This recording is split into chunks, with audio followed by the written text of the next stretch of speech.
નમસ્કાર, નર્મદા સમાચારમાં આપનું હાર્દિક સ્વાગત છે। આજે સ્થાનિક સ્વરાજ્યની ચૂંટણીઓ માટે મતગણતરી સવારથી જ શરૂ થઈ ગઈ છે। નર્મદા જિલ્લામાં આપણે રાજપીપળા ખાતેના અંબુભાઈ પુરાણી હાઈસ્કૂલ ખાતે ઊભા છે।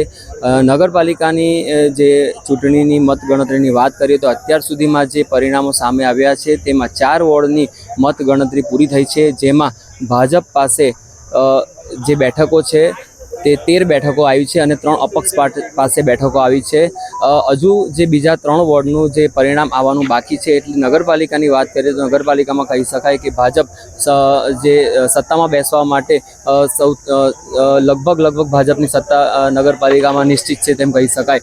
ખાસ કરીને તાલુકા જિલ્લા પંચાયતની વાત કરીએ તો આમ આદમી પાર્ટીનો દેખાવ જે સૌથી સારામાં સારો રહ્યો તેમ કહી શકાય, કેમ કે આમ આદમી પાર્ટી પાસે જિલ્લા તાલુકા પંચાયતમાં બેઠકો નથી। તેના બદલે આ વખતે દેડિયાપાડા, સાગબાર અને ચિગદા તાલુકામાં આમ આદમી પાર્ટીનો સપાટો ચાલ્યો છે, ચૈતર વસાવાનો જાદુ ચાલ્યો છે તેમ કહી શકાય। સાથે સાથે નાંદોદ તાલુકા પંચાયતમાં પણ આમ આદમી પાર્ટી સીટો બાજી મારી છે। ગરુડેશ્વર તાલુકામાં અને તિલકવાડા તાલુકામાં જે તાલુકા પંચાયત અને જિલ્લા પંચાયતની સીટોમાં વાત કરીએ તો બીજેપી આગળ છે। અને ખાસ કરીને અત્યારે જે જિલ્લા પંચાયતના પરિણામો આપણી સામે છે તે પ્રમાણે આપણે એવું આંકલન લગાવી શકીએ છીએ કે જે 12 બેઠકો 22માંથી 12 બેઠકોના પરિણામો આપણી સામે સ્પષ્ટ થયા છે, જેમાં 8 બેઠકો આમ આદમી પાર્ટી જીતી ગઈ છે અને 4 બેઠકો ભાજપ જીતી છે।